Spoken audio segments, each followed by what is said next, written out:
तो आज हमारा तो अब हम इसी रिवीजन को आगे बढ़ाते हुए आज हम पर्यावरण को डिस्कशन करेंगे। और यहाँ हम पर्यावरण को दो तरीके से लेंगे कि पर्यावरण से जुड़े हुए सवाल हैं जो एक तो आते हैं बेसिक के, उनको देखेंगे बेसिक को, और दूसरा कॉन्सेप्ट वाले। जितने भी बेसिक हो गए, बेसिक में ही कॉन्सेप्ट आ जाएगा, आपको पता है कि क्या क्या चीज़ें कहाँ कहाँ से हैं कॉन्सेप्ट का। और इसी के साथ हम फिर इसमें ऐड करेंगे कुछ करंट में भी ध्यान रखना, जब हम पढ़ेंगे तो उस दौरान बेसिक वाली चीज़ें रिपीट होंगी तो उनको और अच्छे से देखेंगे, और साथ में वहाँ से कुछ फैक्चुअल इन्फॉर्मेशन है उनको भी हम उठाएंगे। और इस दौरान अगर इसमें आपको जैसे ये नोट्स हैं, इसमें ये मेरी मैंने लिखे हैं, तो इसमें कोई लैंग्वेज समझ में नहीं आती, तो जैसे ही मैं बताऊँगा पढ़ते टाइम जब आपको समझाऊँगा तो उसमें सारी चीज़ें आपके समझ में आ जाएंगी। तो सबसे पहले हम बेसिक चीज़ लेते हैं पर्यावरण की, कि सबसे पहले अगर आपसे पूछा जीव क्या होते हैं, तो जीव प्रकृति में पाए जाने वाले वो तत्व मतलब जिनमें श्वसन क्रिया होती है। अब श्वसन क्रिया होती है और उनमें वृद्धि होती है, उनमें विकास की क्षमता होती है, वो जीव कहलाते हैं। ठीक है ना। जैसे पेड़ पौधे और जानवर, मानव, ये सब क्या हो गए, जीव हो गए, क्योंकि श्वसन क्रिया करते हैं और फिर श्वसन क्रिया के माध्यम से अपनी ऊर्जा भी बनाते हैं या अपना भोजन भी करते हैं, वृद्धि करते हैं, विकास करते हैं। इनमें ये क्षमता पाई जाती है, उन्हें हम जीव बोलते हैं। और जिनमें श्वसन क्रिया नहीं पाई जाती, जो अपना वृद्धि विकास नहीं कर सकते, उन्हें हम निर्जीव बोलते हैं। उन्हें क्या बोलते हैं, निर्जीव। ठीक है ना। तो एक तो ये चीज़ इंपॉर्टेंट है। फिर आपसे कोई पूछेगा कि जाति क्या होती, जाति का मतलब यहाँ कास्ट या ऐसे नहीं है, यहाँ जीवों की जाति से संबंधित है। यानी कि जब दो जीव एक दूसरे से सेक्सुअल कांटेक्ट करते हैं, है ना, तो सेक्सुअल कांटेक्ट करने से या उनमें गुणसूत्र समान होते हैं, ऑब्वियसली सेक्सुअल कांटेक्ट होगा या उनमें गुणसूत्र ही समान होंगे दो जीवों में, तो ऐसे जीवों का जो समूह होते हैं उसे बोलते हैं हम जाति। यानी एक जाति के जीव, जैसे अगर बोलूँ मैं कि जैसे जानवर है, कोई जानवर है तो जानवर उसी जाति के दूसरे जानवर के साथ आपको पता है सेक्सुअल कांटेक्ट करता है, यानी कि जिससे मुख्य रूप से उसी जाति का एक नया जीव पैदा होता है, जन्म लेता है, तो उसे बोलते हैं हम जाति। और इनमें समानता है, आपको पता है गुणसूत्र भी समान होंगे, है ना। ठीक है। जैसे अगर आप देखें मनुष्य में गुणसूत्र 46 होते हैं, ठीक है ना। तो इस प्रकार से ये होते हैं जाति विशेष के लिए। उसके बाद आती है जनसंख्या मतलब एक ही जाति के लोगों की, जो जीवों की जाति होती है, उसके समूहों को जो एक स्थान विशेष पर रहते हैं उसे हम जनसंख्या बोलते हैं। अब जनसंख्या पेड़ों मतलब जीवों की हो सकती है, ये जनसंख्या जानवरों की हो सकती है, किसी भी हो सकती है, लेकिन एक ही जाति के जो जीव होते हैं उनके समूहों को जो किसी क्षेत्र विशेष में एक निश्चित टाइम के दौरान रहते हो, उन्हें हम बोलते हैं क्या, जनसंख्या। इसके बाद आएगा समुदाय क्या होता है। समुदाय मुख्य रूप से किसी क्षेत्र विशेष में विभिन्न जंतु, वनस्पति, जीवों की अनेक जातियों का समूह रहता है। जैसे अगर आप देखोगे तो किसी जगह समुदाय कैसे होगा, जैसे वहाँ पर मुख्य रूप से जैसे पेड़ पौधे भी होंगे, मान लो मानव भी रहते होंगे, वहाँ जानवर भी रहते होंगे, तो ये पूरी क्या कहलाएगी, एक कम्युनिटी कहलाएगी। ठीक है ना। तो उसको बोलते हैं हम समुदाय। उसके बाद आपको पूछा जाता है वातावरण क्या होता है, पर्यावरण क्या होता है। ठीक है ना। तो पर्यावरण मुख्य रूप से एक तो जीव और जीव के चारों ओर पाए जाने वाले जो अजैविक तत्व होते हैं, यानी जैविक और अजैविक तत्वों से मिले हुए जो आवरण को हम क्या बोलते हैं, पर्यावरण या वातावरण बोलते हैं। ठीक है ना। उसके बाद एक आता है इकोसिस्टम, किससे कहते हैं। देखो वातावरण तो क्या कहता है कि जीव है और उसके पास पाए जाने वाले अजैविक तत्व हैं, इनके आवरण को हम पर्यावरण बोलते हैं। इकोसिस्टम क्या होता है कि इस पर्यावरण में पाए जाने वाले जैविक और अजैविक घटक ये दोनों एक साथ रहते हैं, लेकिन ये एक साथ इंटरेक्शन भी करते हैं, एक साथ अंतर क्रिया करते हैं। क्या करते हैं, अंतर क्रिया करते हैं, और अंतर क्रिया से ये भोजन या ऊर्जा का निर्माण करते हैं, और साथ ही इसी भोजन ऊर्जा को एक पीढ़ी से, एक जानवर से दूसरे जानवर तक, एक पीढ़ी से दूसरी पीढ़ी तक इसको क्या करते हैं, स्थानांतरित करते हैं। तो उसी सिस्टम को हम बोलते हैं इकोसिस्टम। ठीक है। तो इसमें इंटरेक्शन होता है, ध्यान रखना, जीवों के बीच में। और कौन कौन से होते हैं, इसमें जैविक भी हो सकते हैं और इसमें अजैविक भी हो सकते हैं। अब इकोसिस्टम कितना भी बड़ा हो सकता है, कितना भी छोटा हो सकता है, ये स्थल भाग में हो सकता है, जल भाग में हो सकता है। स्थल भाग पर विभिन्न प्रकार के इकोसिस्टम हो सकते हैं। एक पेड़ में हो सकता है, एक झील में हो सकता है। जैसे अगर मैं बात करूँ एक पेड़ का इकोसिस्टम, तो पेड़ का इकोसिस्टम उस पेड़ में पाए जाने वाले, मतलब कोई पक्षी बैठता है उस पेड़ में, या उस पेड़ में फल आते हैं, या उसकी जड़ों में पाए जाने वाले छोटे छोटे कवक जो कीट है, तो ये पूरा क्या हो गया, एक पेड़ का इकोसिस्टम हो गया। वृक्ष का इकोसिस्टम बोलते हैं इसको, वृक्ष का इकोसिस्टम हो गया। इसी अगर मैं बोलूँ कि झील का इकोसिस्टम क्या होगा, तो झील का इकोसिस्टम का मतलब है कि झील है और उसमें छोटे छोटे कीट पाए जाएंगे, शैवाल पाई जाएंगी, और है ना, और छोटे छोटे अगर जानवर टाइप में छोटे छोटे अगर कोई जानवर मगरमच्छ पाए जाते हैं, तो उस क्या होगा, वो उस झील का पूरा इकोसिस्टम होगा, जहाँ पर जैविक और अजैविक। जैविक क्या हो गया, वहाँ पर पेड़ पौधे जीव जंतु, और अजैविक क्या हो गया, पानी, ऊपर से आने वाला सूर्य का प्रकाश, ठीक है ना, स्थल, भूमि, ये सब क्या हो गए, अजैविक तत्वों के। तो ये इकोसिस्टम के दो घटक होते हैं। और इकोसिस्टम के दो घटकों को अगर देखें तो एक होता है बायोटिक फैक्टर और एक होता है अबायोटिक, यानी कि बायोटिक का मतलब जैविक, ठीक है ना, और इनको बोलते हैं अजैविक, अबायोटिक। जैविक का मतलब जिनमें मैंने बताया था कि अभी जीव पाया था, जैसे समस्त जीव जंतु, वनस्पति, सूक्ष्म जीव, ये सभी क्या होते हैं, इकोसिस्टम के बायोटिक फैक्टर होते हैं। और अबायोटिक फैक्टर जल, प्रकाश, ताप, जो भौतिक कारक होते हैं सब, ये सारे क्या होते हैं, एबायोटिक फैक्टर होते हैं। और ध्यान रखना, कई बार सवाल अगर आप देखोगे तो डायरेक्ट इसका पीसीएस में, यूपीपीसीएस में डायरेक्ट पूछ ले जाएंगे आपसे, बायोटिक फैक्टर कौन से हैं, एबायोटिक फैक्टर कौन से हैं, तो आपको ध्यान रखना है इन चीज़ों का। और दूसरी बात, अब मैंने बताया इंट्रैक्शन कैसे होता है। देखो इंट्रैक्शन ऐसे होता है, जैसे मान लो पेड़ है, पेड़ क्या करेगा, प्रकाश संश्लेषण की क्रिया करेगा, उससे भोजन देगा, और भोजन को मुख्य रूप से जो जीव जंतु है ये खाएंगे, फिर इनका क्या होगा, अपघटन होगा, अपघटन होने के बाद दोबारा मिट्टी में मिल जाएंगे। तो इस तरीके से क्या होता है, ये सभी आपस में एक क्रिया करते रहते हैं। इसके बाद इकोसिस्टम मैंने बताया था, इकोसिस्टम छोटा, बड़ा, प्राकृतिक, कृत्रिम, किसी भी प्रकार का इकोसिस्टम में हो सकता है। प्राकृतिक देखा होगा आपने, जैसे मछली पालने के लिए छोटे छोटे तालाब बनाए जाते हैं, तो वो भी क्या है, एक तरह से जलीय पारितंत्र हो गया। छोटा एंड तालाब के बराबर छोटा और समुद्र के बराबर बड़ा इकोसिस्टम हो सकता है। ये इकोसिस्टम के उप उदाहरण। फिर इसके बाद आपको अगर आपसे पूछा जाए कोई बायोम क्या होता है, कि बायोम क्या है, तो देखो ऐसे इकोसिस्टम जो बहुत बड़े आकार के होते हैं उन्हें बायोम कहते हैं। लेकिन ध्यान रखना, बायोम का डिसाइड होता है किससे, जलवायु से, यानी कि किसी जलवायु विशेष में पाए जाने वाले विभिन्न प्रकार के जो इकोसिस्टम होते हैं जिनके निर्धारण में जलवायु महत्वपूर्ण कारक होती है, उन्हें हम बायोम बोलते हैं। तो एक निश्चित जलवायु में पाए जाते हैं बायोम। जैसे अगर मैं आपसे बोलूँ, जैसे उष्णकटिबंधीय क्षेत्र के बायोम, तो उष्णकटिबंधीय क्षेत्र के बायोम के एक निश्चित जलवायु है। क्या जलवायु है, टेम्परेचर अच्छा खासा होता है, बरसात भी अच्छी खासी होती है। अब वहाँ विभिन्न प्रकार के इकोसिस्टम हो सकते हैं। यहाँ पर आप देख सकते हो, यहाँ पर स्थलीय भाग के इकोसिस्टम भी हो सकते हैं, यहाँ पर तालाब के भी हो सकते हैं, यहाँ पर नदियों के इकोसिस्टम हो सकते हैं, यहाँ पर समुद्र के इकोसिस्टम हो सकते हैं, तो यहाँ पर पेड़ पौधे जीव जंतुओं के जो मुख्य रूप से वनों के इकोसिस्टम हो सकते हैं। तो उष्णकटिबंधीय क्षेत्र में विभिन्न प्रकार के इकोसिस्टम पाए जा सकते हैं, लेकिन हाँ, हर इकोसिस्टम जो उष्णकटिबंधीय क्षेत्र में पाया जाएगा उसकी जलवायु की विशेषता एकदम समान होगी। और जलवायु विशेषता मैंने बताई दी, जैसे उनका टेम्परेचर अच्छा खासा होगा, उनका टेम्परेचर अच्छा रहेगा, वहाँ पर बरसात अच्छी रहेगी, वहाँ पर आर्द्रता पाई जाएगी, ठीक है ना।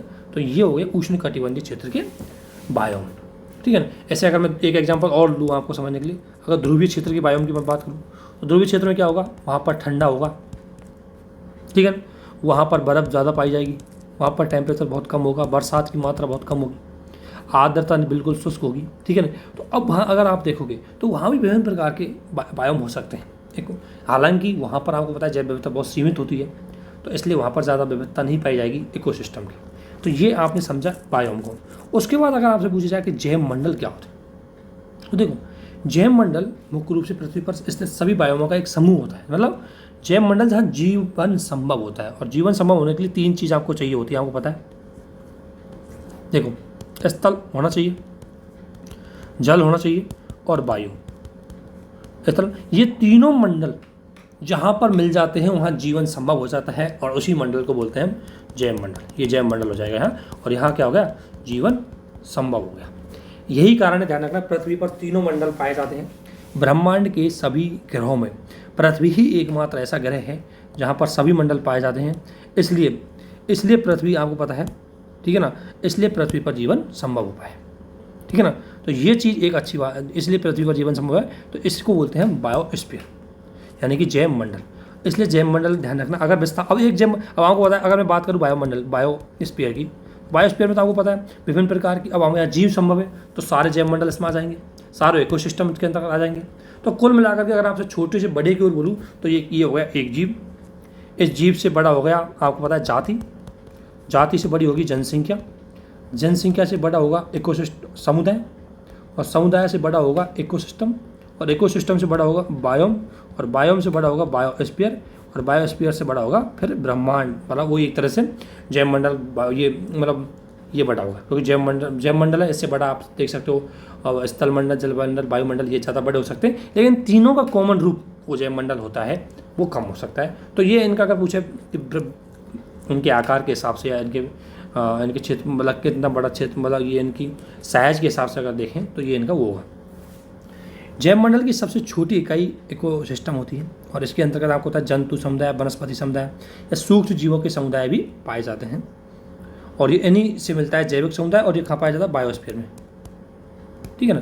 तो एक चीज़ तो ये हो गई।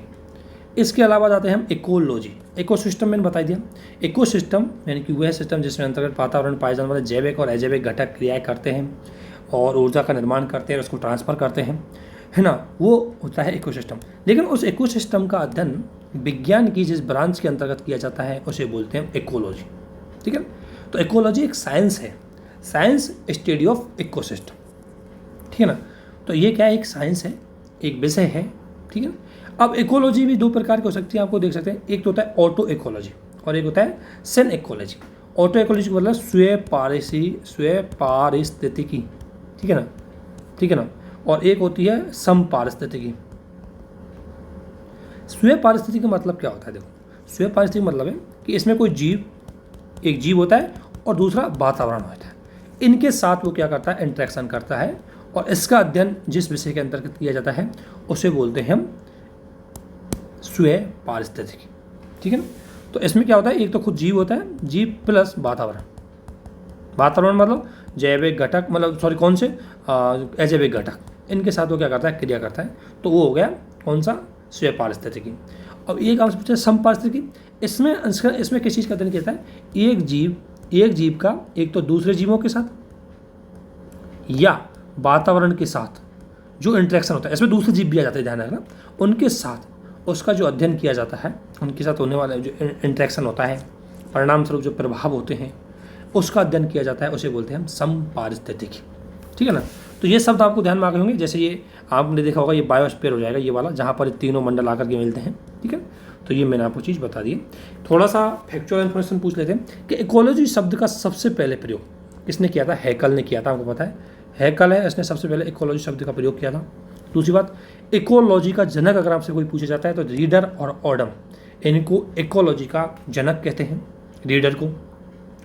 और अगर भारत में इकोलॉजी का जनक किसे कहते हैं तो प्रोफेसर रामदेव मिश्रा को भारत में इकोलॉजी का जनक कहते हैं। और पारिस्थितिकी तंत्र, एक तो होती है पारिस्थितिकी जिसे कहते हैं हम इकोलॉजी, एक होता है इकोसिस्टम, उसके जनक टेस्ले हैं। तो ये आपको थोड़ा सा ध्यान रखना है, इनका स्टेटमेंट या सवाल भी आपको डायरेक्ट मिल जाता है, विशेषकर यूपीपीसीएस या पीसीएससी के लिए बहुत ज़्यादा है। हाँ, यूपीएससी में कई बार स्टेटमेंट में डाल के दे देते हैं, इसलिए इनको थोड़ा सा आपको अच्छे से देखना है। इसके बाद कुछ और शब्दावली जो इकोसिस्टम से इकोलॉजी से जुड़ी हुई है उनको हम देखते हैं। एक आपसे पूछा जाता है, अभी हमने जनसंख्या पढ़ी, उसमें एक शब्द आता है डीम जनसंख्या। डीम जनसंख्या, डीम पॉपुलेशन क्या कहती है, तो देखो किसी एक स्थान विशेष पर लंबे समय तक रहने वाले एक ही जाति के लोगों की जो पॉपुलेशन होती है उसे हम डीम्स पॉपुलेशन बोलते हैं, ठीक है ना। और जब दो अलग अलग स्थानों पर अलग अलग डीम्स, जैसे मान लें एक डीम्स ए जगह और एक डीम्स बी जगह, ए स्थान पर रहने वाली जनसंख्या वो इस एरिया की क्या हो गई, डीम्स पॉपुलेशन हो गई, ठीक है ना। और एक बी स्थान पर रहने वाली जनसंख्या उस एरिया की डीम पॉपुलेशन हो गई, ठीक है ना। तो ये डीम पॉपुलेशन, लेकिन इनको अगर इन दोनों में संबंध देखा जाता है तो इनको बोलते हैं सिस्टर पॉपुलेशन, यानी कि दो अलग अलग डीम्स के सदस्य आपस में सिस्टर पॉपुलेशन कराते हैं। ए के लिए बी सिस्टर पॉपुलेशन होगी और बी के लिए ए सिस्टर पॉपुलेशन होगा, ठीक है ना। ये सब समझ में आ गया सिस्टर पॉपुलेशन का। इसके अलावा अगर आपसे कोई पूछे जाए, जैसे मान लें ये तो हो गया, अब मान लें ये जैसे मान लें इंडिया है, मैं दोबारा एग्जाम्पल देता हूँ, ये इंडिया है और ये मैं मान लेता हूँ ये ऑस्ट्रेलिया है, ठीक है ना। इंडिया की जो खुद के यहाँ रह रहे होगी उसको बोलेंगे डीम पॉपुलेशन, और ऑस्ट्रेलिया में उसके वहाँ रह रहे होगी उसके लिए डीम पॉपुलेशन है। लेकिन भारत के लिए ऑस्ट्रेलिया क्या है? Sister population. और ऑस्ट्रेलिया के लिए भारत क्या है? Sister population. ठीक है। इसके बाद अगर आपसे पूछे कि जब मान लें ऑस्ट्रेलिया के लोग अगर भारत में आ जाएं, इनमें आपस में गमनशील हो जाए, आपस में ट्रांसफर हो जाए, और भारत के लोग ऑस्ट्रेलिया में चले जाएं, तो ये आने और जाने वाले जो सदस्य होते हैं, ये इन जनसंख्या को बोलते हैं मेटा पॉपुलेशन। क्या बोलते हैं? Meta population. तो जो आने और जाने वाले जो लोगों की संख्या होती है, ये मेटा पॉपुलेशन। इसमें आपस में गमनशील हो जाती है, दो डीम्स के बीच में पॉपुलेशन, या दो डीम पॉपुलेशन एक दूसरे की ओर गमन करने लग जाती है, जिसको बोलते हैं मेटा पॉपुलेशन। तो यही चीज़ देख लीजिए, इसमें इंडिया की डीम हो गई, ये ऑस्ट्रेलिया की डीम हो गई, ये दोनों एक दूसरे का रिलेशन देखें तो सिस्टर पॉपुलेशन कहलाती है। और अगर इंडिया के लोग यहाँ मतलब ऑस्ट्रेलिया में जाते हैं और ऑस्ट्रेलिया के लोग इंडिया में आते हैं, तो मेटा पॉपुलेशन हो गई। ठीक है ना। तो ये एक चीज़ आपको ध्यान रखनी है।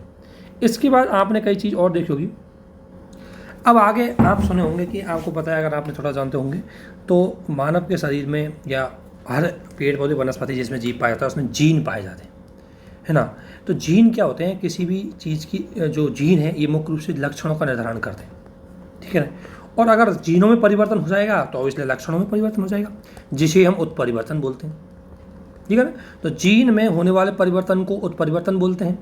और देखो, अब आप इसमें देखोगे जीन में होने वाले परिवर्तन को उत्परिवर्तन बोलते हैं, क्योंकि लक्षण चेंज हो जाते हैं उसमें।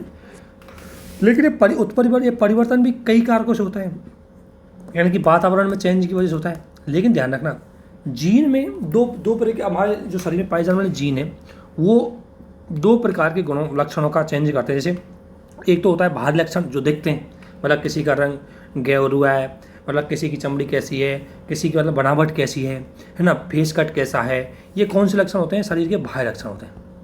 और एक होते हैं आंतरिक लक्षण जो उसके जीनीय लक्षण होते हैं, है ना, जिनसे उसके शरीर की मतलब जो आनुवंशिक चीज़ें इफेक्ट होती है, उन्हें शरीर के आंतरिक लक्षण कहते हैं, है ना। और ध्यान रखना, बाह्य लक्षणों को हम बोलते हैं फिनोटाइप, ये सब ध्यान रखना। और आंतरिक लक्षणों को बोलते हैं हम जीनोटाइप। ठीक है। तो इनका चीज़ ध्यान रखना, फिनोटाइप और जीनोटाइप समझ गए, और उत्परिवर्तन समझ गए। उत्परिवर्तन का मतलब है जीन में होने विभिन्न वातावरण की वजह से या विभिन्न कारकों की वजह से होने वाला परिवर्तन, जिसके परिणाम स्वरूप कौन जो लक्षण है वो भी बदल जाते हैं, तो उन्हें बोलते हैं जीन परिवर्तन। अब ये अगर बाहरी लक्षण बदलें तो फिनोटाइप बोलेंगे, अगर आंतरिक लक्षण बदलें तो जीनोटाइप बोलेंगे। इसके बाद अब इसको एग्जाम्पल से समझते हैं थोड़ा कि किस तरीके से परिवर्तन होते हैं। तो मान लें ए नाम का एक जीव है ना। अगर उसमें ये ध्यान रखना, दो शब्द आपको ध्यान रखना है, उत्क्रमणीय परिवर्तन और एक होता है अनुत्क्रमणीय परिवर्तन। उत्क्रमण का मतलब कैसा होता है? ए से ए और बी, ए जीव बी में बदल जाएगा और बी जीव कुछ टाइम बाद ये बी में बदल सकता है आपस में, तो इसे बोलते हैं उत्क्रमणीय। ठीक है ना। और ये क्या होता है? अस्थायी परिवर्तन होता है। ठीक है ना। तो फॉर एग्जाम्पल देखो, अगर आपसे पूछा जाए एक्ड क्या है, तो एक्ड मुख्य रूप से एक उत्क्रमणीय परिवर्तन है। ठीक है ना, जो किसी जीव में अस्थायी रूप से होता है। और अस्थायी रूप से होने का कारण क्या है कि उस जगह पर भौगोलिक या वातावरणीय परिस्थितियां अलग हो जाती है। फॉर एग्जाम्पल, अगर कोई व्यक्ति पहले उष्ण कटिबंधीय क्षेत्र में रह रहा था, अब जाकर के वो शीतोष्ण कटिबंधीय क्षेत्र में रह रहा है, तो यहाँ जो व्यक्ति रहा है यहाँ पर उसकी जो बाह्य अगर देखोगे फेस कट, यहाँ अगर वो आदमी थोड़ा सा उष्ण कटिबंधीय क्षेत्र में हो सकता है, वो ब्लैक भी हो सकता है, थोड़ा उसका रंग सांवला हो सकता है। लेकिन जैसे वो ठंडे क्षेत्र में रहेगा, ऑब्वियसली वहाँ उसकी चमक आने लग जाएगी, वहाँ पर शाइनिंग आने लग जाएगी, या है ना। तो इस तरीके से उसका जो परिवर्तन हो रहा है, ये अपरिवर्तन, ये मुख्य रूप से बोलते हैं उत्क्रमणीय परिवर्तन, जो बाह्य परिवर्तन होता है शरीर के अंतर्गत, जिसमें क्या बोलते हैं, जो मुख्य रूप से भौगोलिक या वातावरणीय परिस्थितियों की वजह से बदलता है। और भौगोलिक और वातावरणीय परिस्थितियाँ हैं ये अल्पकाल की, ज़्यादा लंबे टाइम के लिए नहीं होती। मान लें कोई व्यक्ति, जैसे अगर कोई व्यक्ति गाँव में रहने वाला है, वो 6 महीने जाकर के अगर शहर में रहा, घर के अंदर रहता है, तो उसमें आपने देखा होगा शहर की क्लाइमेट और ग्रामीण गाँव क्षेत्र की क्लाइमेट बदल जाती है, तो उसका रंग, कलर, फेस का थोड़ा फेस जो शाइनिंग है वो बदल जाएगी। तो उस प्रकार की जो बदलाव होते हैं वो होते हैं फिनोटाइप, जो हमें दिखते हैं। तो इसमें क्या होता है कि अगर आपसे कोई पूछे एक्ड क्या है, तो एक्ड पहली बात एक उत्क्रमणीय है, जिसमें जो अस्थायी होता है। उत्क्रमणीय कैसा होता है? अस्थायी होता है, जिसका कारण होता है भौगोलिक और वातावरणीय परिस्थितियाँ जो अल्पकाल के लिए बदलती है। और इससे उसमें क्या होता है, फिनोटाइप तो बदल जाते हैं, फिनोटाइप मतलब बाह्य लक्षण, लेकिन जीनोटाइप यानी उसके आंतरिक लक्षण नहीं बदलते, क्योंकि बहुत मतलब 1 साल 2 साल में किसी के कोई आंतरिक लक्षण नहीं बदल सकते। लेकिन हाँ, उसमें क्या हो सकता है, उसके बाह्य लक्षण बदल जाते हैं। और ये जब ए से अगर बी में बदला है, तो इन दोनों जीवों के बीच में अभी गुणसूत्र सब कुछ एक जैसे हैं, इसलिए इनमें जनन प्रक्रिया संभव है। ठीक है ना। तो इसे बोलते हैं एक्ड। तो एकड़ में आपको 3-4 पता होना चाहिए कि अगर कहीं एकड़ पाए तो एकड़ क्या है, एक उत्क्रमणीय है, स्थायी है और फिनोटाइप बदलते हैं, जीनोटाइप नहीं बदलते और इसलिए इसमें जनन संभव हो पाता है। इसके बाद होता है अनुत्क्रमणीय। अनुत्क्रमण मतलब क्या होता है, ए से अगर बी में बदल गया तो बी से वापस ए में नहीं आ सकता, ये परमानेंट बदल जाता है, उसे बोलते हैं अनुत्क्रमणीय।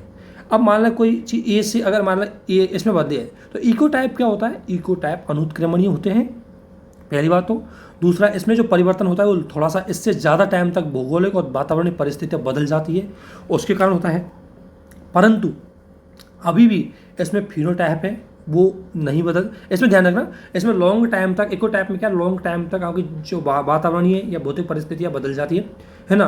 तो उससे क्या है, जैसे मान लो कोई एक व्यक्ति पहले जैसे उष्णकटिबंधीय एरिया में रह रहा, उसके बाद वो 15 से 20 से 40 साल तक वो मान लो कहाँ पहुँचा गया, मतलब ये जो परिस्थिति होती है वो हजार मतलब 500, 200, 400, 500 साल का टाइम इसमें लगता है। अगर एक कोई प्रजाति है, वो प्रजाति पहले एक विशेष जलवायु रहती थी, अब जा करके वो किसी दूसरी जलवायु रहने लग गई और वहाँ 500-600 साल तक वो रही। उसके बाद क्या है कि इतना लंबा टाइम तक वो रहती है तो उसमें क्या है कि उसके फिनोटाइप और जीनोटाइप दोनों बदल जाते हैं, ध्यान रखना। तो इकोटाइप में क्या होता है, फिनोटाइप भी बदल जाते हैं, जीनोटाइप भी बदल जाते हैं, लेकिन अब ये बदलने के परिणाम से जो नई प्रजाति बनती है वो क्या पुरानी प्रजाति के साथ अभी भी जनन प्रक्रिया कर सकती है, ध्यान रखना। इकोटाइप में अभी भी जनन प्रक्रिया होगी। इसके बाद होती है बायोटाइप। बायोटाइप अगर आपको इसमें क्या, इसमें और ज़्यादा टाइम लगता है, हजारों वर्षों तक। अगर कोई जीव हजारों वर्षों तक किसी दूसरे क्षेत्र की भौगोलिक और उसकी वातावरणीय परिस्थिति में रहेगा तो इससे क्या है कि उसके जीनोटाइप भी बदलेंगे और उसके फिनोटाइप भी बदलेंगे, वो पूरी तरह बदल जाएगा और बदलने के बाद वो पिछले वाले जो जीव है उस प्रजाति के जीवों के साथ वो जनन संबंध वो भी नहीं कर पाएगा, तो इसे बोलते हैं हम बायोटाइप। ये तीन चीज़ आपको ध्यान रखनी है। इसके बाद आती है अननोन क्रिया। अननोन क्रिया का मतलब होता है कि जैसा कि वातावरण के अंतर्गत में बताया था इकोसिस्टम है और इकोसिस्टम में जैविक और अजैविक के तक पाए जाते हैं, लेकिन इसमें इसमें जैविक तत्वों के बीच में होने वाली इंटरेक्शन को ही हम क्या बोलते हैं, अननोन क्रिया बोलते हैं, जो मुख्य रूप से जैविक घटकों के बीच में होती है। अब जब दो जैविक घटकों के बीच में इंटरेक्शन होती है तो उसमें हो सकता है दोनों को फायदा भी हो सकता है, उसमें हो सकता है दोनों को नुकसान भी हो सकता है, उसमें हो सकता है एक को फायदा भी हो सकता है, एक को नुकसान भी हो सकता है। जैसे या तो हो सकता है दोनों को प्लस हो, या एक माइनस हो, एक प्लस हो, ठीक है ना, या दोनों माइनस हो या दोनों प्लस हो, ठीक है ना।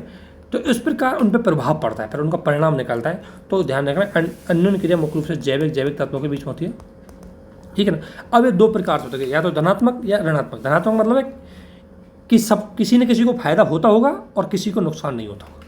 जैसे इसमें आपको दिख रहा है ये 3 संबंध अगर आपको देखना है तो ये बहुत ज़्यादा इंपॉर्टेंट है, ये सवाल पूछे जाते हैं। अगर आपको पूछा जाए म्यूचुअलिज्म में क्या होता है, तो म्यूचुअलिज्म में जो अननोन क्रिया होती है जिसे हम सहजीवी अननोन क्रिया बोलते हैं या सहोपकारिता बोलते हैं, सह उपकारिता या सहजीवी या म्यूचुअलिज्म, ये प्रकार की जो अननोन क्रिया होती है, इस अननोन क्रिया में दोनों जीवों को फायदा होता है और साथ ही दोनों का साथ रहना भी कंपलसरी है। अगर दोनों जीव एक साथ इंटरेक्शन नहीं करेंगे तो दोनों का जीवन ही अस्तित्व में नहीं बचेगा, अर्थात इनमें दोनों का साथ रहना अनिवार्य है क्योंकि उनके पास कोई विकल्प नहीं होते और सहजीवी हमेशा स्थायी संबंध होता है। एग्जाम्पल दूं, अगर आपने प्रवाल भित्ति पढ़ी है तो उसमें जूजेंतले और प्रवाल, अब देखो प्रवाल क्या होते हैं कि ये इनको आवास बना सकते, इनके पास आवास होता है, और जूजेंतले इनके पास भोजन होता है। तो देखो अब प्रवालों को जब तक भोजन नहीं मिलेगा वो जीवित नहीं रहेंगे और जूजेंतले को जब तक रहने जगह नहीं मिलेगी तो जीवित नहीं रहेंगे। तो ये दोनों आपस में क्या करते हैं, फिर इंटरेक्शन करते हैं। तो इससे क्या है कि दोनों के लिए प्लस पॉइंट है, दोनों साथ रहेंगे तो फायदा होगा दोनों को, और रहना भी दोनों के लिए कंपलसरी है।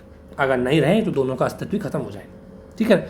अगर मान लो प्रवाल में से अगर जूजेंतले मर जाते हैं तो प्रवाल ही नष्ट हो जाते हैं एक टाइम के बाद, और उसे ही हम प्रवाल भ्रंजन कहते हैं, आपको पता हो तो, ठीक है ना। तो इसलिए इस प्रकार का संबंध में क्या होता है, दोनों का रहना साथ रहना, जिसे बोलते हैं म्यूचुअलिज्म या सहजीवी संबंध, ठीक है ना, या सह उपकारिता संबंध। इसका अंग्रेजी शब्द भी आपको जरूर याद रखना है क्योंकि एग्जाम में अंग्रेजी शब्द भी आ सकता है इसलिए, ठीक है ना। दूसरा संबंध होता है प्रोटोकोपरेशन संबंध या प्राक सहभोजिता संबंध। इसमें क्या होता है, दोनों को होता है तो फायदा है, ठीक है ना, लेकिन दोनों का साथ रहने से भी नुकसान नहीं होगा।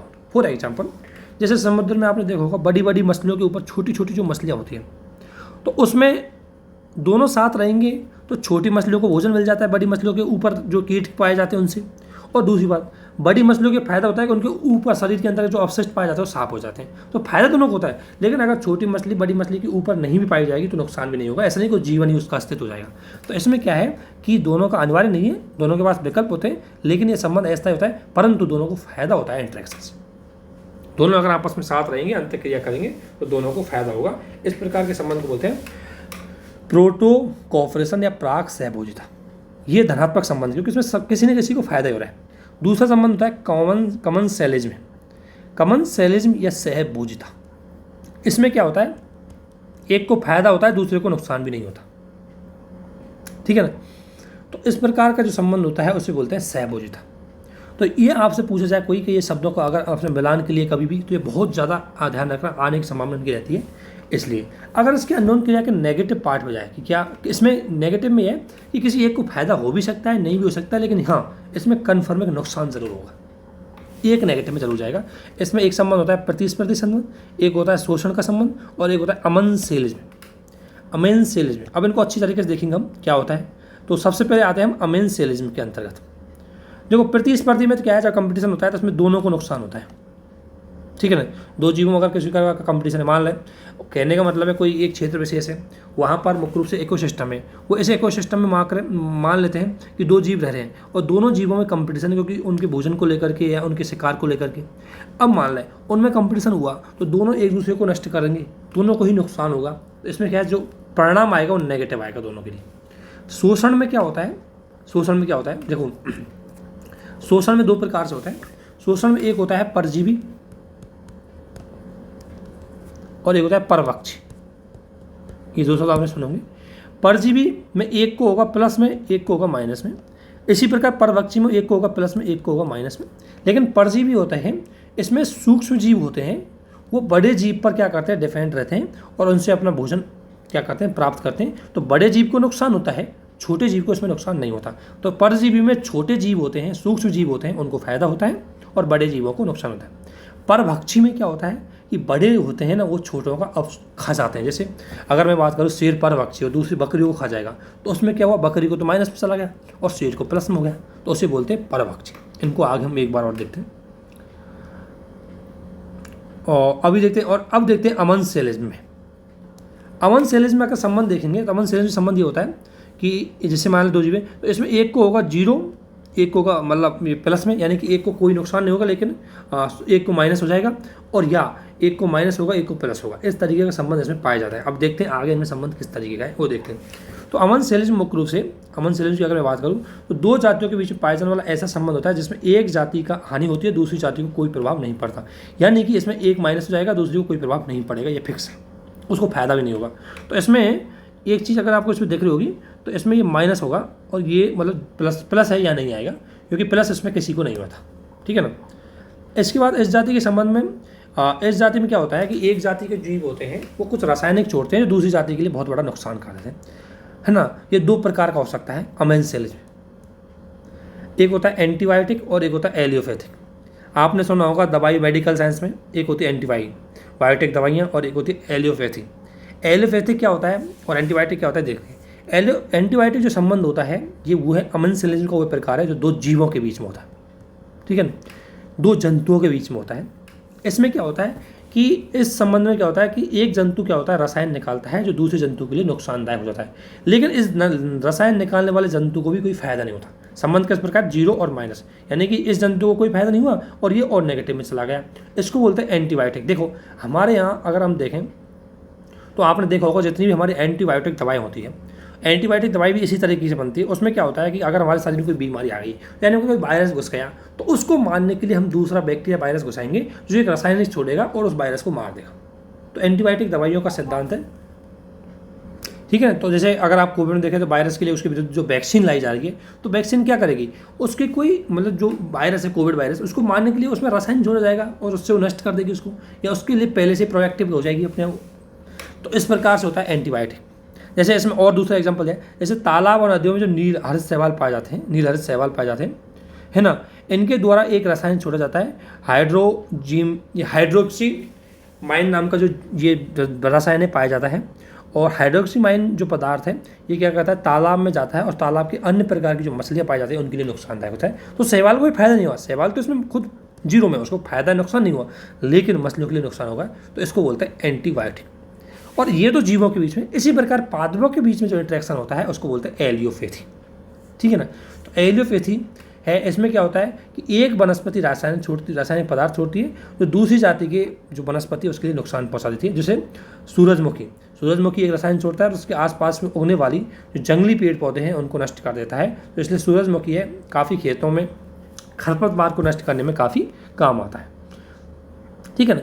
इसी प्रकार जो अभी हमने शोषण वाला देखा, शोषण में मैंने बताया था एक दो संबंध होते हैं, परजीवी और परपक्षी। परजीवी में छोटा जीव को फायदा होता है, बड़े को नुकसान होता है।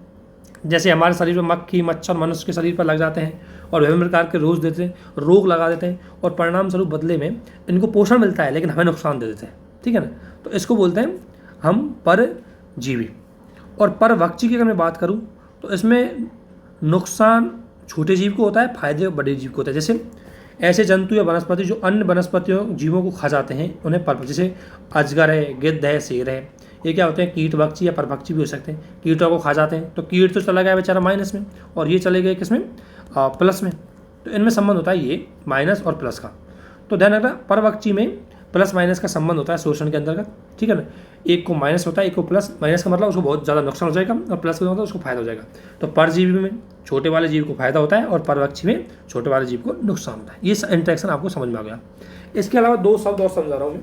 एक आपने सुना होगा जाइलम और एक सुना होगा फ्लोएम। जाइलम और फ्लोएम ये मुख्य रूप से पेड़ों में पाए जाते हैं।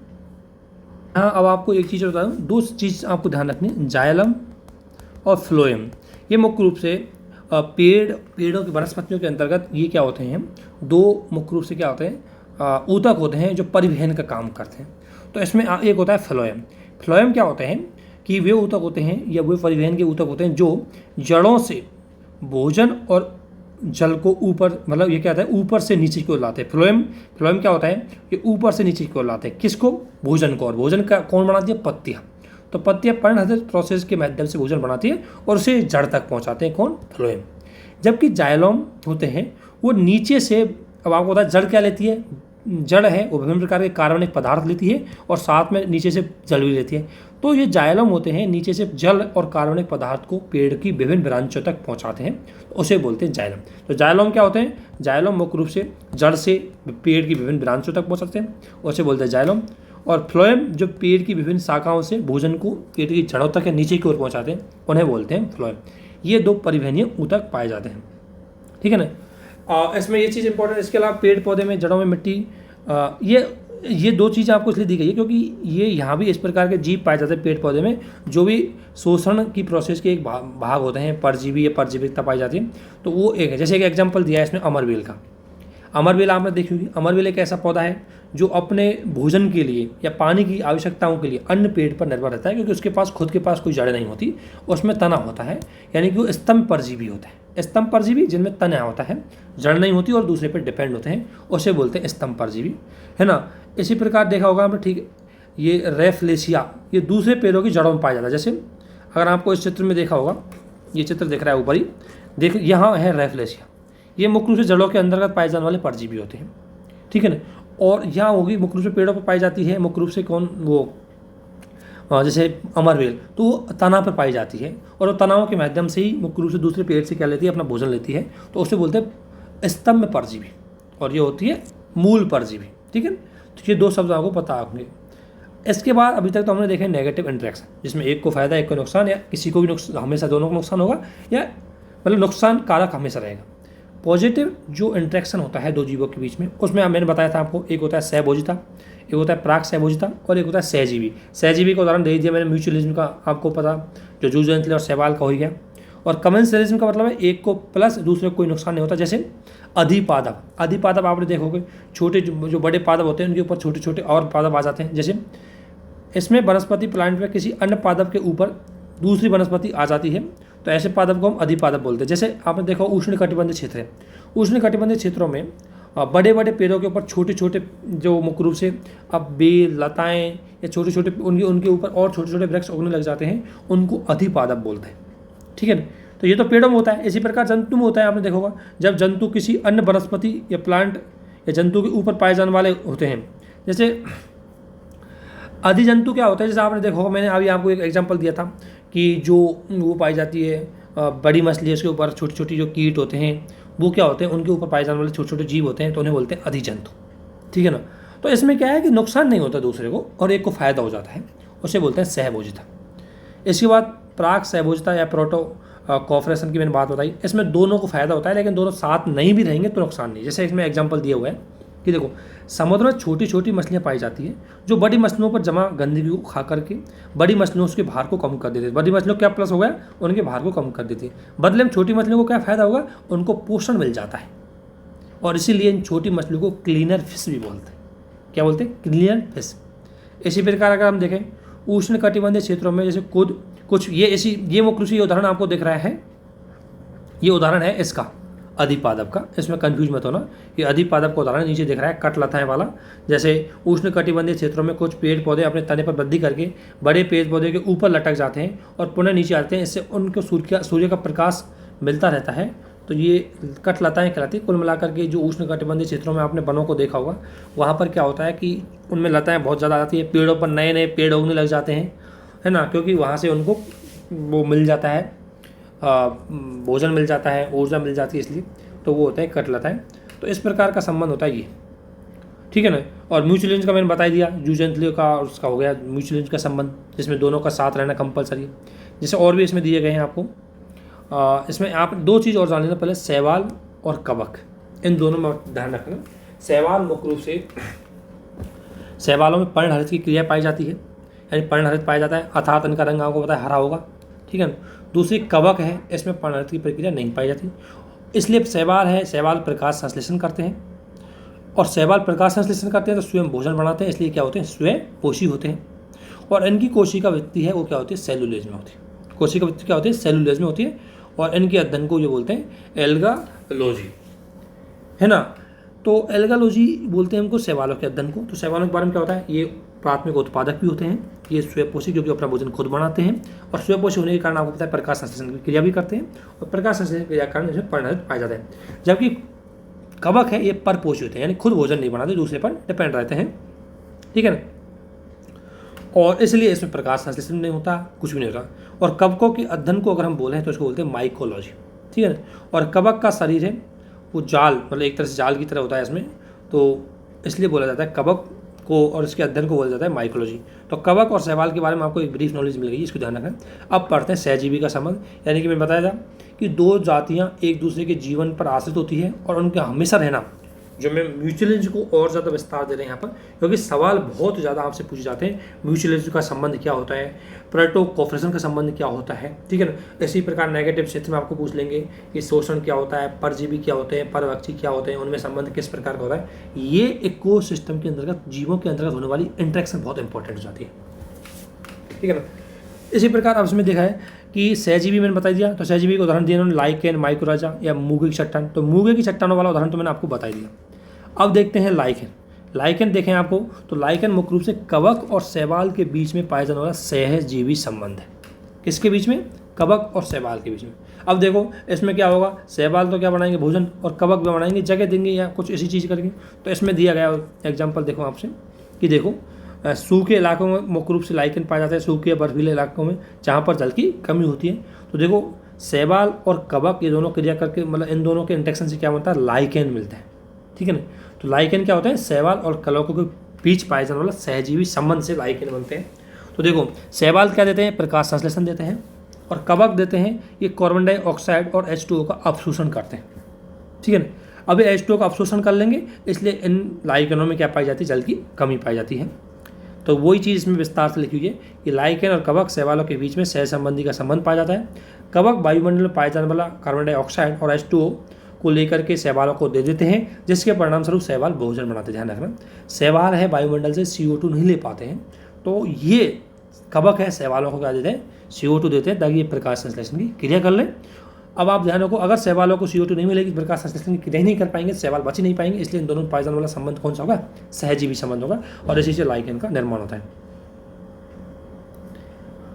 तो यही है कि लाइकेन SO2 के प्रति अति संवेदनशील होते हैं। SO2 जो सल्फर डाइऑक्साइड होता है उसके, इसलिए ध्यान रखना जिन क्षेत्रों में SO2 पाई जाती है वहाँ पर लाइकेन नहीं पाए जाते, और इसीलिए लाइकेनों को शुद्धता का संकेतक या वायु प्रदूषण का जैव संकेतक कहा जाता है। यानी कि अगर कोई वायु में SO2 ज़्यादा पाए जाते हैं तो वहाँ पर क्या नहीं पाए जाएंगे, लाइकेन नहीं पाए जाएंगे, अर्थात वहाँ पर लाइकेन नहीं पाया जाए तो हम कह सकते हैं कि ये वायु है, इसमें गारंटी से SO2 पाई जाएगी। तो ये हो गया लाइकेन का संबंध। और ध्यान रखना लाइकेन किसका संबंध है, शैवाल और कवक, ठीक है ना, जिसमें शैवाल क्या करते हैं, प्रोसेस करते हैं प्रकाश संश्लेषण की, कवक उनको CO2 और H2O देते हैं। CO2 मतलब कार्बन डाइऑक्साइड, H2O मतलब जल देते हैं, जिससे क्रिया करते हैं। इसके बाद एक सहजीवी संबंध होता है माइकोराजा का।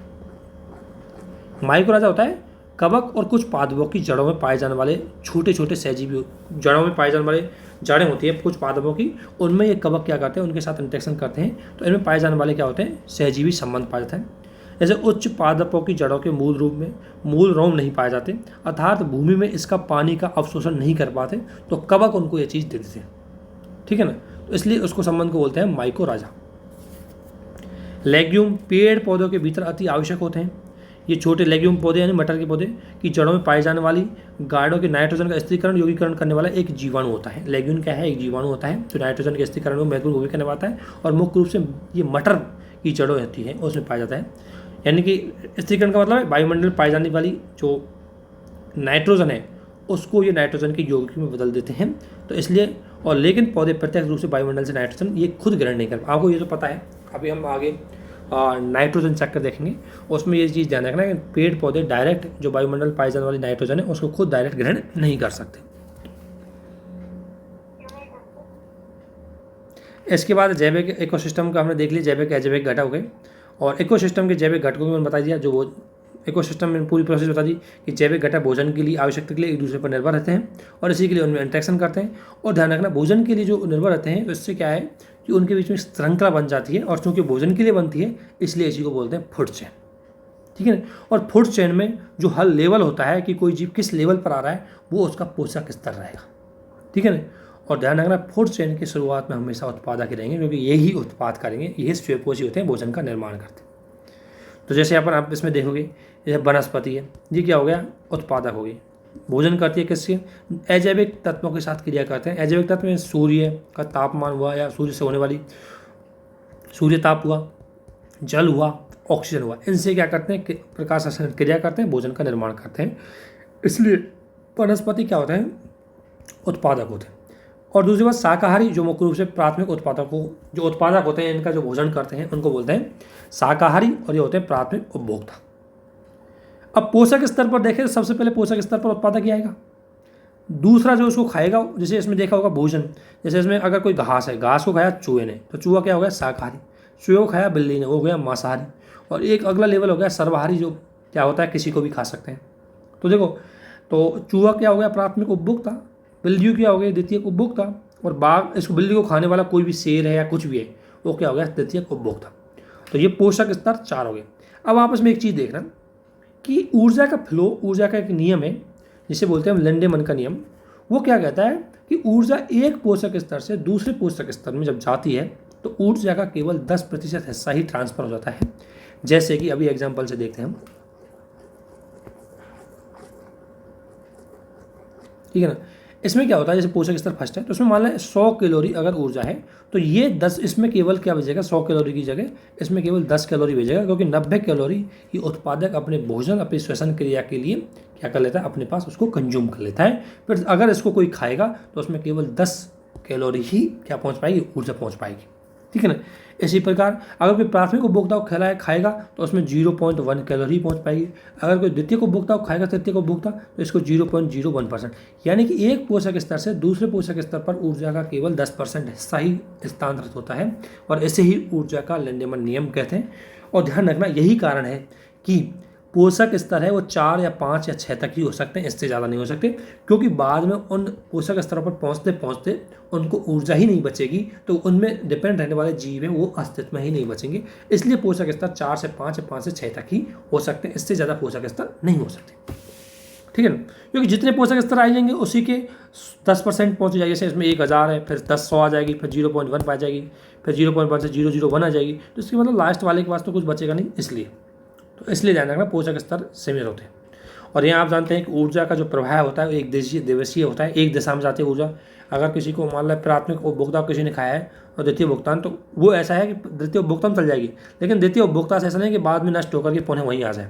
तो इस प्रकार इसमें नहीं पाएगा। ऊर्जा का जो प्रवाह है वो एक दिशा होता है, उत्पादक से उपभोक्ता की ओर जाती है। इस नियम के अनुसार इकोसिस्टम में सबसे पहले जो ताकतवर जीव होता है, ध्यान रखना, सबसे ज़्यादा ताकतवर जीव माना जाता है वो उत्पादक होता है, क्योंकि उत्पादक में सबसे ज़्यादा कैलोरी पाई जाएगी। बाकी सब तो उसी को खा कर के जीते हैं, तो उनमें कम कैलोरी पाई जाती है। और सबसे दुर्लभतम जो अगर कोई जीव होगा अंतिम उपभोक्ता, जिसको बेचारे को बड़ी मुश्किल से एनर्जी मिल पाएगी, कैलोरी मिल पाएगी। तो इतने ज़्यादा जीवों को खाएगा तब जाके थोड़ी सी कैलोरी उसको मिल पाएगी। तो इसलिए अंतिम जो स्तर पर होता है, पोषक स्तर पर, वो क्या होता है, बहुत ही सेंसिटिव होता है, उसके अस्तित्व पे खतरा आने का संभावना ज़्यादा रहती है। इसके बाद पिरामिड होते हैं, यानी कि पिरामिड होते हैं जो मुख्य रूप से प्रत्येक पोषक स्तर को अगर हम दिखाते हैं तो उसको अगर संख्या या भार ऊर्जा के क्रम में अगर व्यवस्थित कर देते हैं खाद्य श्रृंखला को, तो उसे ही क्या बोलते हैं, पिरामिड कहते हैं। अब वो खाद्य पिरामिड कहलाते हैं। ये संख्या के आधार पर होते हैं, ये भार के आधार पर होते हैं और ऊर्जा के आधार पर होते हैं। तो इसमें ध्यान रखना, जो संख्या और भार के आधार पर पिरामिड होते हैं वो सीधे या उल्टे दोनों हो सकते हैं, लेकिन ऊर्जा के पिरामिड हमेशा सीधे ही होते हैं। ठीक है ना, ऊर्जा के पिरामिड है वो हमेशा सीधे होते हैं। जैसे मैंने आपको बताऊं, जैसे ये पोषक स्तर पहला, इसमें अगर 1000 कैलोरी है, दूसरे पोषक स्तर में जाएगी 10 कैलोरी पहुंचेगी, तीसरे पोषक स्तर में जाएगी तो 0.1 कैलोरी पहुंचेगी, चौथे पोषक स्तर में 0। तो इस प्रकार घटती हुई जा रही है। इसका मतलब ये पिरामिड कैसा होगा, सीधा होगा। ठीक है, तो ऊर्जा के पिरामिड हमेशा सीधे बनते हैं। ठीक है ना। इसके बाद आपको पता है उत्पादक के बाद ये उपभोक्ता होते हैं। अब बृहद उपभोक्ता यानी बड़े उपभोक्ता और लघु उपभोक्ता, जिन्हें हम अपघटक भी बोलते हैं। बृहद उपभोक्ता में आपको पता है मतलब प्राथमिक उपभोक्ता, द्वितीय उपभोक्ता, तृतीय उपभोक्ता, जैसा कि इसका एग्जाम्पल हमने अभी देख लिया। लेकिन लघु उपभोक्ता ये इकोसिस्टम के अपशिष्टों को नष्ट करने में बहुत महत्वपूर्ण, यानी कि हमारे वातावरण की गंदगी को मिटाने में, अपशिष्टों को नष्ट करने में, और एक ये मुख्य रूप से जो हमारे जटिल कार्बनिक पदार्थ होते हैं उनको अपघटित करके सरल कार्बनिक पदार्थों में कन्वर्ट करते हैं। उसमें ये जो अपघटक है इनकी महत्वपूर्ण भूमिका होती है। तो इकोसिस्टम में ऐसे जीव जिनका स्वयं तो भोजन नहीं बनाते, लेकिन अपने भोजन के लिए मृत जीवों पर डिपेंड, मृत जीवों के शरीर पर डिपेंड रहते हैं, इन्हें अपघटक बोलते हैं या इन्हें मृतपोषी भी बोलते हैं। ठीक है। और आपको पता है एक चीज़ और, कि खनिज मृदा से मिलकर वनस्पति या मृदा महसूस होती रहती है, इसलिए खाद्य श्रृंखला के अंतिम उपभोक्ता में आ जाता है। मतलब तो बनने के बाद अपघटक की क्रिया के द्वारा, ये तो मुख्य रूप से आपने देखा होगा, दो तरह का चक्र अगर हम देखें तो अगर मैं बोलूँ ऊर्जा चक्र और एक देखूँ मैं आपसे खनिज चक्र, जो खनिज लवण पाए जाते हैं उनका चक्र।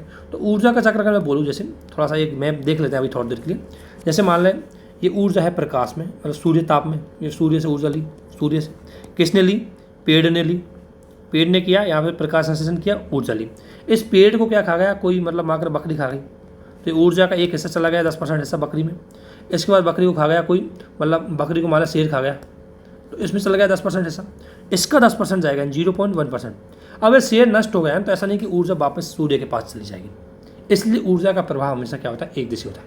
लेकिन अगर मैं बात करूँ खनिज लवणों के, तो जैसे मान लें ये कोई पेड़ है, इसने अपने विकास के लिए ज़मीन से पानी लिया, ठीक है ना, और या सूर्य से मुख्य रूप से प्रकाश लिया, या मुख्य रूप से इसने कुछ करके इसने मुख्य रूप से क्या लिया, ऑक्सीजन ली या कुछ भी ली, ठीक है ना। अब इसने प्राथमिक उपभोक्ता ने इसको खाया है, तो ये प्राथमिक उपभोक्ता या तो खुद मर जाएगा, या प्राथमिक उपभोक्ता कोई और खाएगा, तो इसको द्वितीय उपभोक्ता खाएगा, वो खुद मर जाएगा। खुद मर जाने के बाद उसका नष्ट हो जाएगा, उसका शरीर है वो नष्ट होगा, और अपघटक उसको क्या करेंगे, मृदा बना देंगे, यानी मृदा बना देंगे या उसको मृदा में बदल देंगे, ये है ना। और ये बाद में फिर इस पेड़ के पास चली जाएगी, क्योंकि इसी पेड़ में क्या बन जाएगी, इसी मृदा से फिर पेड़ बनता है, फिर पेड़ को वो फिर पेड़ बनेगा, पेड़ को उपभोक्ता खाएगा, उपभोक्ता को द्वितीय उपभोक्ता खाएगा, वो मरेगा, फिर अपघटक। इस तरीके से खनिज लवणों का एक चक्र चलता रहता है। तो खनिज लवण है वो चक्रीय अवस्था में जा सकते हैं, जबकि ऊर्जा का प्रवाह हमेशा एक दिशीय ही होता है, ठीक है ना। अब आते हैं हम दूसरी सबसे इंपॉर्टेंट चीज़ पर, जैव विविधता। जैव विविधता मुख्य रूप से पारिस्थितिकी तंत्र में जो जैविक घटक होते हैं, जैविक घटक हैं जीव जंतु वनस्पति या सूक्ष्म जीवों की जो विविधता पाई जाती है। विविधता मतलब उनकी डाइवर्सिटी, उनको मतलब अलग अलग बहुत ज़्यादा बड़ी संख्या में पाए जाते हैं, अलग अलग तरीके के अलग अलग प्रकार की उनमें विविधताएं पाई जाती है, उसको बोलते हैं बायोडाइवर्सिटी। बायो किसी क्षेत्र विशेष में पाए जाने वाले विभिन्न प्रकार के जीवों की जो डाइवर्सिटी होती है उसे हम बायोडाइवर्सिटी कहते हैं, ठीक ठीक है ना। ऐसे कई चीज़ हो सकती है। अगर आपसे पूछे कोई जीनीय विविधता, तो जीनीय विविधता एक जीव में होती है, उसके जीन में अलग अलग परिवर्तन की वजह से। जैसे आपने देखा होगा सांप, कुछ सांप हरे भी होते हैं, कम जहरीले भी होते हैं, कुछ सांप काले भी होते हैं। तो रीज़न क्या है? हरा सांप किसकी वजह से पता है? उसमें जीन पाया जाता है हरा, जबकि काला सांप किसकी होता है? काला जीन। तो ये काला जीन और हरा जीन जो है, तो इस जीव सांप के अंतर्गत ही जीनों में विभिन्नता की वजह से जो अलग अलग सांप के टाइप हो गए हैं, उन्हें बोलते हैं जीनीय विविधता। इसके बाद अगर आपसे पूछे कोई वातावरणीय विविधता, तो वातावरणीय विविधता मतलब एक ही वातावरण के अंतर्गत विभिन्न प्रकार के इकोसिस्टमों की विविधता। जैसे अगर मान लें उष्णकटिबंधीय, मैंने अगर आपसे बोला वातावरण है, तो यहाँ पर मैदान हो गए, यहाँ पर झील हो गई, यहाँ पर पर्वत हो गए, यहाँ पर समुद्र हो गया। तो इनका जो इकोसिस्टम है, इसमें पाई जाने वाली जो विविधता है इकोसिस्टम की, यानी कि एक ही वातावरण के अंतर्गत इतने इकोसिस्टम हो गए, तो ये क्या हो गई? इकोसिस्टम विविधता। इसी प्रकार अगर आपसे पूछें तो एक होती है जंतु विविधता, यानी कि एक क्षेत्र विशेष में विभिन्न प्रकार की जंतु विविधता पाई जाती है, या एक क्षेत्र विशेष के अंदर विभिन्न प्रकार के सूक्ष्म जीव पाए जाते हैं, कवक, शैवाल, वायरस, बैक्टीरिया। तो ये क्या हो गई? जंतु की विविधता, सूक्ष्म जीवों की विविधता।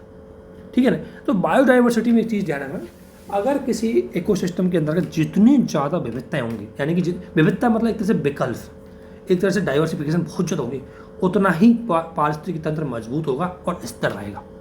और जितनी कम डाइवर्सिटी होगी, जैसे मान लेते हैं अगर मान लें एक शेर है, अब वो कहीं रह रहा है, तो उसको खाने के लिए अगर मान लें बकरी भी है, उसको खाने के लिए दूसरे जीव भी है, ठीक है। तो इसके लिए बहुत विविधता है शेर के लिए। शेर बहुत टाइम तक यहाँ पर जीवित रह सकता है क्योंकि उसके पास विकल्प बहुत है। लेकिन अगर शेर के पास विविधता ना हो, तो मान लें ये बकरी पर डिपेंडेंट, बकरी नष्ट होगी तो शेर भी नष्ट हो जाएगा। अर्थात वो इकोसिस्टम बहुत ही सेंसिटिव होता है। तो जितनी ज़्यादा विविधता होंगी, इकोसिस्टम उतना ही स्थायी होगा और मजबूत होगा। ठीक है। अब थोड़ा अक्षांशीय आधार पर हम विविधता को देखें, तो ध्यान रखना, अगर हम विविधता देखें विशेष रूप से, चाहे वो हम जैसे वनस्पति विविधता की बात करें, तो वनस्पति विविधता या जैव विविधता की मैं बात करूँ, जीव जंतु वनस्पति विविधता, तो वो मुख्य रूप से अगर देखें विषुवतीय के क्षेत्रों में ज़्यादा पाई जाएगी। क्यों? क्योंकि वहाँ पर टेम्परेचर बहुत ज़्यादा होता है, वहाँ पर बरसात अच्छी खासी होती है, इसलिए वहाँ पर वनस्पति बहुत ज़्यादा पाई जाएगी। वहाँ वनस्पति ज़्यादा पाई जाती है, इसलिए वहाँ जीव जंतु बहुत ज़्यादा पाए जाते हैं। तो इसलिए सर्वाधिक वर्षा, सर्वाधिक वहाँ तापमान और वनस्पति ज़्यादा होगी, और वनस्पति ज़्यादा की वजह से वहाँ जंतुओं की ज़्यादा प्रजाति पाई जाती है, इसलिए वहाँ पर बायोडाइवर्सिटी भी ज़्यादा होगी। इसलिए ये हो गया उष्णकटिबंधीय अक्षांश या निम्न अक्षांश या 0 डिग्री अक्षांश। यहाँ से अगर जैसे जैसे आप उच्च अक्षांशों की ओर जाएंगे, तो जैव विविधता कम होती चली जाएगी। क्यों? टेम्परेचर घटता जाएगा और तापमान भी, टेम्परेचर घट जाएगा और बरसात भी घटता जाएगा, इसलिए वनस्पति विविधता भी घटती जाएगी, तो जीव विविधता भी पाई जाएगी। इसलिए आपसे पूछा जाए कि सबसे ज़्यादा जैव विविधता कहाँ पाई जाती है, तो उष्णकटिबंधीय जो सदाबहार वन पाए जाते हैं, इसमें सबसे ज़्यादा जैव विविधता पाई जाती है, और सबसे कम ध्रुवीय क्षेत्रों में पाई जाती है। ये तो हो गया हम समानता, क्षैतिज जो विविधता देखी, क्षैतिज आधार पर जो विभिन्नता देखी हमने। इसी प्रकार अगर आपसे पूछे कोई कि अगर पर्वत और पहाड़, पर्वत और मैदान, अगर मैदानी भाग देखें, एक पर्वत भाग देते हैं, तो ध्यान रखना जैसे जैसे ऊंचाई बढ़ती जाएगी, टेम्परेचर कम होता जाएगा, बरसात भी कम होती जाएगी, तो जैव विविधता भी वहाँ पर कम होती जाएगी। इसलिए किसी आपने देखो पश्चिमी घाट में, तो पश्चिमी घाट के जो कुछ मीटर की ऊंचाई तक जैव विविधता बहुत पाई जाती है, और इसी प्रकार हिमालय है, और जैसे जैसे हिमालय में आप ऊंचाई पर जाते जाएंगे, जैव विविधता कम होती चली जाएगी। ठीक है ना। तो ये चीज़ ध्यान रखना आपको कि जैव विविधता इस तरीके से प्रभावित होती है, जो कई कारक प्रभावित भी करते हैं। तो अक्षांशीय स्थिति, वर्षा, तापमान, जितना ज़्यादा बरसात होगी, जितना ज़्यादा तापमान रहेगा, और उतनी ही ज़्यादा प्रकाश संश्लेषण की क्रियाएँ होंगी, और वनस्पति उतनी ही ज़्यादा ग्रोथ करेंगी, और जितनी ज़्यादा वनस्पति होंगी उसी आधार पर वहाँ जीव जंतु भी निवास करेंगे। तो इसलिए ध्यान रखना, स्थल भाग की सबसे ज़्यादा जैव विविधता पाई जाती है उष्णकटिबंधीय क्षेत्रों में, और जलीय भाग की सबसे ज़्यादा जैव विविधता पाई जाती है किसमें, जो मूंगे होते हैं, कोरल रीफ होती है उनमें। ठीक है ना।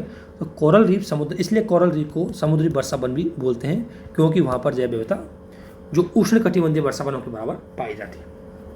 इसके बाद कोरल रीफ की बात है, तो कोरल रीफ जीव को बोलते हैं सी एनिमोन, जिसे कोरल जीव भी बोल सकते हैं, समुद्री जीव भी बोलते हैं।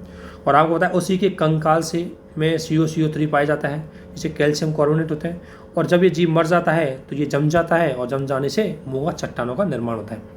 लेकिन इसमें आपको ध्यान रखना है कि ये जो संबंध मैंने बताया था कि ये शैवाल है, जो ये जीव होते हैं, कौन से, ये जो शैवाल मतलब ये कवक ये होते हैं, ओरल जीव, जो कोरल जीव होते हैं, ये किसके साथ क्रिया करते हैं, जूं जंतले के साथ। मैंने आपको बताया था कि कोरल है वो क्रिया करते हैं किसके साथ, जूं जंतले के साथ।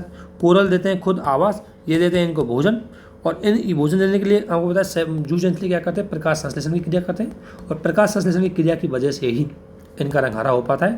तो ध्यान रखना, कोरल रीफ का कलर खुद की वजह से हरा नहीं होता, वो जूं जंतली की वजह से हरा होता है। और जब तक जूं जंतली इनके साथ रहेंगे उनका रंग हरा रहेगा।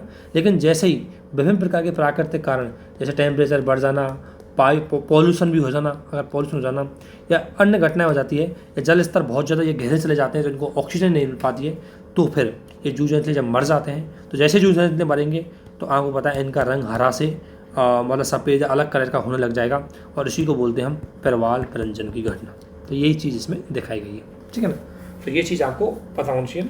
और आगे होता है दुनिया की सबसे बड़ी जो मूंगे की चट्टान है, कोरल चट्टान है, कोरल रीफ पाई जाती है, वो है ऑस्ट्रेलिया की पूर्वी ऑस्ट्रेलिया है, ये ऑस्ट्रेलिया का पूर्वी भाग है, इसके तटवर्ती क्षेत्र है, और ग्रेट बैरियर रीफ बोलते हैं इसको, ग्रेट बैरियर रीफ, ठीक है ना, जो ऑस्ट्रेलिया के पूर्वी भाग में पाई जाती है। इसके बाद आते हैं हम हॉट स्पॉट। ये हॉट स्पॉट क्या होते हैं? सबसे पहले हॉट स्पॉट समझने से पहले एक शब्द आपको समझना है, एंडेमिक स्पीसीज या स्थानिक जाति या स्थानिक प्रजाति। आपने सुना हो कई बार स्थानिक प्रजाति है, वो स्थानिक प्रजाति है। तो क्या है? ऐसी जाति या ऐसी प्रजाति, चाहे वो पेड़ की भी हो सकती है, चाहे जीव की भी हो सकती है, वनस्पति की भी हो सकती है, जो पूरे विश्व में केवल एक विशेष क्षेत्र की जलवायु की वजह से उस क्षेत्र विशेष में ही वो पाई जाती है, उसे बोलते हैं हम स्थानिक प्रजाति। जैसे ऑस्ट्रेलिया का कंगारू, अब कंगारू कहीं नहीं पाया जाएगा, ऑस्ट्रेलिया में जरूर पाया जाएगा। तो कंगारू क्या है? एक स्थानिक जाति है किसकी, या स्थानिक प्रजाति है किसकी? ऑस्ट्रेलिया के अंतर्गत, ठीक है ना। तो वर्तमान में मुख्य रूप से 3 लाख से अधिक जो प्रजातियों की खोज की गई है, जिनमें से केवल 0.5% ही स्थानिक प्रजाति है वर्तमान में दुनिया में। तो देखो, अब सबसे पहले हॉट स्पॉट की धारणा आती है। हॉट स्पॉट क्या होते हैं? तो इनको बोलते हैं हॉट स्पॉट नहीं, बायोडाइवर्सिटी हॉट स्पॉट, ठीक है ना। तो इस संकल्पना को सबसे पहले प्रस्तुत किया 1988 में मेयर ने, और उसके अनुसार बायोडाइवर्सिटी जहाँ पर ज़्यादा होती है, हॉट स्पॉट की पहली शर्त तो यही होती है कि वहाँ पर बायोडाइवर्सिटी बहुत ज़्यादा होती है, ठीक है ना। इसलिए उसको बोलते हैं बायोडाइवर्सिटी हॉट स्पॉट। लेकिन उसके साथ उसको 2 शर्त और फॉलो करनी पड़ती है कि उस स्थान पर विश्व की 1500 वनस्पति स्थानिक हो, यानी कि वो क्षेत्र वहाँ पर कम से कम 15 से स्थानिक वनस्पतियाँ हों, ठीक है ना। और दूसरी, उन 15 से स्थानिक वनस्पतियों में से 70% वनस्पतियाँ नष्ट हो चुकी हैं, 70% जातियाँ उनकी नष्ट हो चुकी हो और उन पर खतरा मंडरा रहा हो, तो उनको फिर हम बायोडाइवर्सिटी हॉट स्पॉट की श्रेणी में रख देते हैं। तो इसने मुख्य रूप से जो मेयर ने उस टाइम जब डिसाइड किया, उस टाइम 25 हॉट स्पॉटों को बताया विश्व में, पूरे विश्व में, और उसमें से उस टाइम भारत में 2 बताए थे। लेकिन वर्तमान में विश्व में 34 है, और कई जगह आपको मिलेंगे भारत में 3 या 4। लेकिन अगर कई किताबों में आप देखोगे तो 4 मिलेंगे, भारत में 4 बायोडाइवर्सिटी हॉट स्पॉट। और लेकिन कौन कौन से होते हैं? और कई जगह 3 मिल सकते हैं। तो 4 कौन कौन से? एक तो पूर्वी हिमालय, एक अंडमान निकोबार द्वीप समूह, एक पश्चिमी घाट, और एक इंडो बर्मा की जो बॉर्डर है भारत की, ये बायोडाइवर्सिटी हॉट स्पॉट है। ध्यान रखना, ये चारों एरिया वो एरिया है जहाँ पर ज़बरदस्त जैव विविधता पाई जाती है। लेकिन अभी वो जैव विविधता की काफ़ी जो स्थानिक प्रजाति है उन पर संकट आ गए हैं, इसलिए इनको बायोडाइवर्सिटी हॉट स्पॉट की श्रेणी में रखा जाता है। और इसलिए ध्यान रखना, जितने भी हॉट स्पॉट होंगे उष्ण कटिबंधीय क्षेत्रों में पाए जाएंगे ज़्यादातर, बिकॉज क्योंकि उष्ण कटिबंधीय क्षेत्रों में मैंने बताया था कि यहाँ को बायोडाइवर्सिटी बहुत ज़्यादा होती है। और उसका रीज़न क्या है कि यहाँ टेम्परेचर भी ज़्यादा होता है और यहाँ पर बरसात भी ज़्यादा होती है, इसलिए। तो बायोडाइवर्सिटी में अनेक जातियाँ आती हैं, जातियों की संख्या जितनी ज़्यादा होगी इकोसिस्टम उतना ही मजबूत होगा, उतना ही स्थायी होगा। तो यही चीज़ मैंने आपको बताई थी। इसके बाद एक प्रजाति का नाम होता है की स्टोन प्रजाति। ऐसे कई प्रकार की होती हैं प्रजातियाँ, लेकिन की स्टोन जो जातियाँ हैं या की स्टोन जो जातियाँ हम किसको बोलते हैं? तो की स्टोन इसलिए बोलते हैं, सबसे पता लग जाता होगा, जो इकोसिस्टम में संख्या में तो कम होती है लेकिन पूरे इकोसिस्टम पर उनका प्रभाव बना रहता है, उसे बोलते हैं हम की स्टोन। जैसे शेर, तो अगर हम जंगल के इकोसिस्टम को देखेंगे तो वहाँ शेर है, एक की स्टोन स्पीसीज होती है, ठीक है ना। इसी प्रकार को जो स्पीसीज होती है संकेतक स्पीसीज, जैसे अभी हमने लाइकेन पढ़ा था, तो लाइकेन एक संकेतक स्पीसीज है। वो बता देगा कि कहाँ पर्यावरण वायु पॉल्यूशन है या नहीं है, क्योंकि वो शुद्ध उसमें पाया जाएगा, किसमें? वायु में, जहाँ पर SO2 की कमी होगी। ये बेसिक चीज़ें हैं वो हमने देखी। इसी आधार पर एक जो सबसे पहले वन और वन्य जीवों के संरक्षण के लिए पहला प्रयास था, आपको पता है, सबसे पहले जो विश्व के जो लीडर हैं 1972 में स्वीडन के स्टॉकहोम सम्मेलन में किया। और उसमें इस जो सम्मेलन हुआ था, पहली बार पर्यावरण को लेकर के वैश्विक सम्मेलन था, जो UNO के नेतृत्व में इसको किया गया था। यूएनओ के देख रेख में सम्मेलन हुआ और इसमें कई महत्वपूर्ण डिसीजन भी लिए। इसमें एक डिसीजन तो ये था कि इसमें यूएनईपी का गठन किया गया था, जिसकी जो मुख्यालय है नैरोबी, केन्या की राजधानी है, आपको पता है नैरोबी, ये केन्या है, उसमें नैरोबी है, दक्षिण अफ्रीका महाद्वीप के अंतर्गत। तो इसके अंतर्गत यूएनईपी यानी कि यूनाइटेड नेशन एनवायरमेंटल प्रोग्राम नाम से एक इंटर गवर्नमेंटल पर्यावरणीय संस्था बनाई थी, ठीक है। और इसको जिम्मेदारी देखी गई थी कि पर्यावरण के मामले तो ही देखना पूरे विश्व में।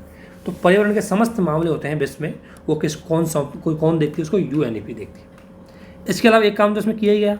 दूसरा काम इसमें क्या बोला, इस सम्मेलन के अंतर्गत, स्टॉकहोम सम्मेलन के अंतर्गत जो स्वीडन में हुआ था, इसमें बोला गया कि वन्य जीवों के संरक्षण के लिए प्रत्येक देश को एक घरेलू कानून बनाना होगा, कि जो देश इस पर हस्ताक्षर करेंगे या जो देश इस सम्मेलन में प्रेजेंट हुए हैं उनकी जिम्मेदारी होगी कि वो जा करके एक कानून बनाए, किसका, वन्य जीवों की संरक्षण के लिए।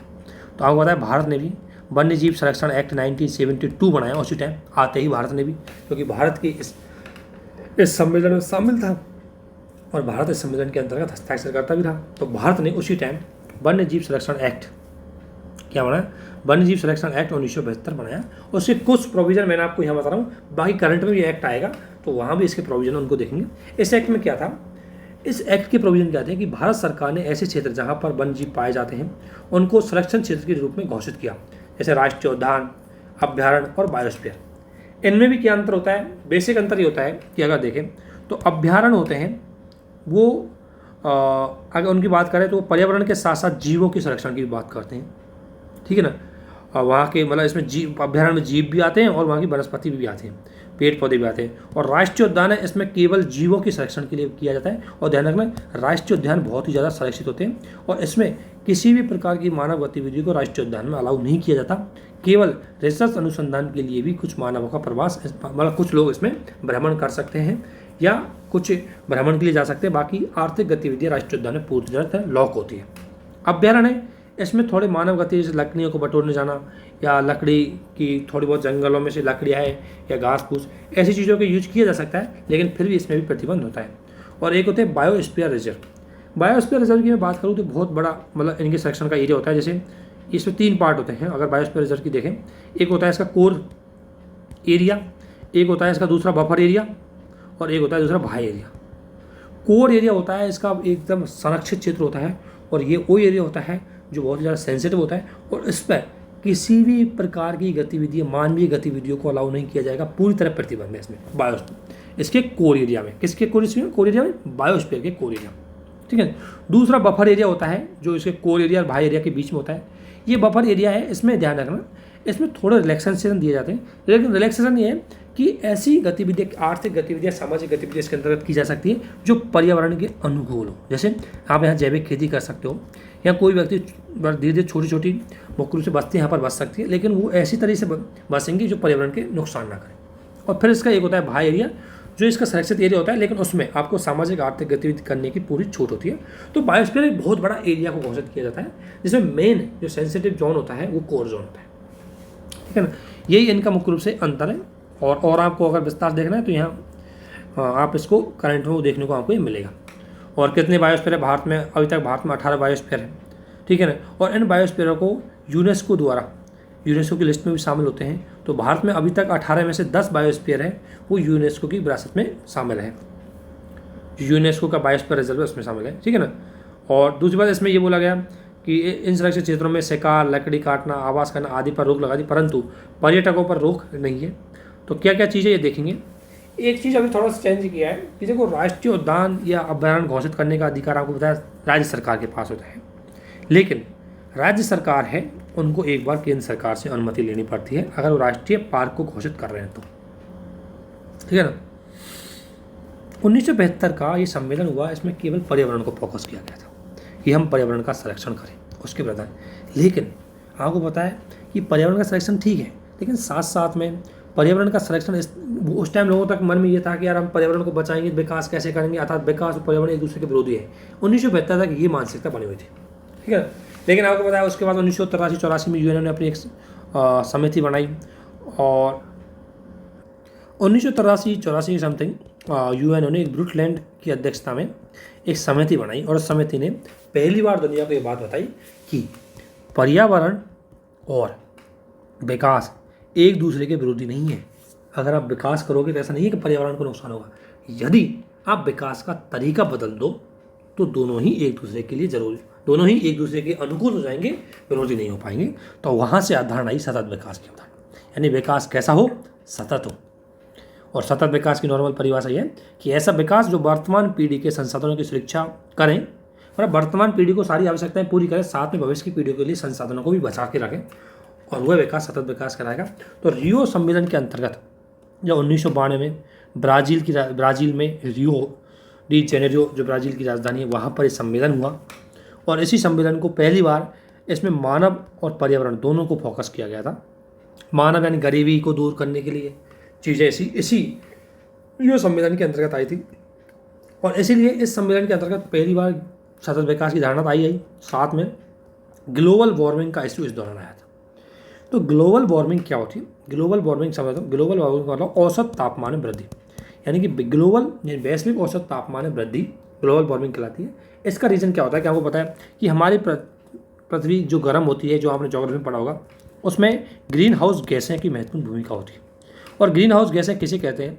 वो गैस जो सूर्य से आने वाली लघु किरणों को तो आने देती है, लेकिन पृथ्वी से जाने वाली दीर्घ किरणों को अपने पास अवशोषित कर लेती है। ये चीज़ सही भी है एक सीमा तक। क्यों? क्योंकि तभी तो पृथ्वी गर्म रहेगी, तभी तो तापमान बना रहेगा।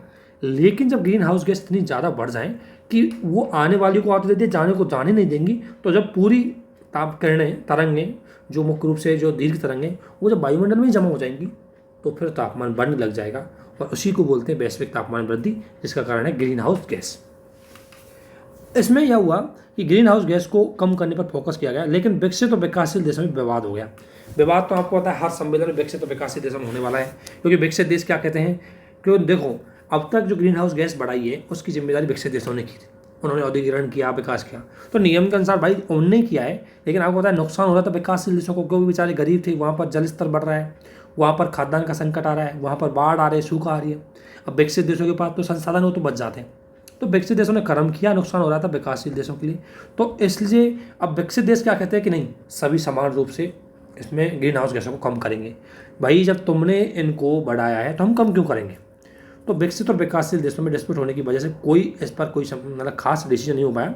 लेकिन इसी दौरान UNFCCC नाम की एक अंतर्राष्ट्रीय ग्रीन हाउस गैस मतलब ग्लोबल वार्मिंग को कंट्रोल करने के लिए, जलवायु परिवर्तन को कंट्रोल करने के लिए एक UN के अंतर्गत एक संस्था बनाई गई थी, फ्रेमवर्क हुआ था UNFCCC। तो इसमें 3 संस्था बनी, आपको पता है UNFCCC और UNCBD और UNC मतलब जो डेजर्ट को लेकर के हुई थी UNCCD